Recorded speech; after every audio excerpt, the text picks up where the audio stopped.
Bollywood star hero Saif Ali Khan టాలీవుడ్లో debut మూవీగా దేవరలో నటించాడు.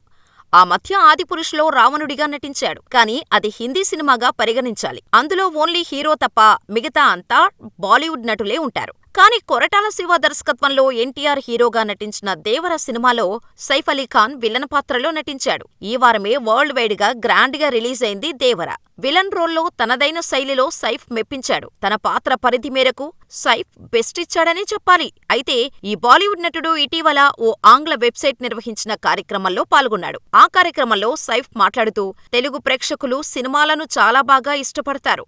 Cinema చూసేటప్పుడు వాళ్ళు లీనమై చూస్తారు. టాలీవుడ్ ఆడియన్స్ తమ తమ అభిమానుల హీరోలను దేవుళ్లలా చూసుకుంటారు. తెలుగు దర్శకులు వాళ్లు తీసే కథనంపై స్పష్టమైన, బలమైన అవగాహన కలిగి ఉంటారు. బాహుబలి సినిమాను వారు తెరకెక్కించిన విధానం అద్భుతం. పౌరాణిక మరియు చరిత్రాత్మకమైన సినిమాలను చాలా బాగా తీస్తారు. నేను తెలుగులో నటించిన దేవరలోని నా పాత్ర డైలాగ్స్ విషయంలో కొరటాల శివ చాలా సాయం చేశారు. ప్రతి మాట ఎలా పలకాలో కూడా నేర్పించారు. నేను ముంబై నటుడినే అయినా కూడా తెలుగులో చాలా కంఫర్ట్ గా పనిచేశాను. దక్షిణాది ఇండస్ట్రీ నుండి వచ్చిన ఎన్నో సినిమాలు పాన్ ఇండియా స్థాయిలో సూపర్ హిట్ అయ్యాయి. అక్కడ దర్శకులు హీరోలను చూపించిన తీరు నాకెప్పుడూ ఆశ్చర్యం కలిగిస్తుంది అని అన్నాడు.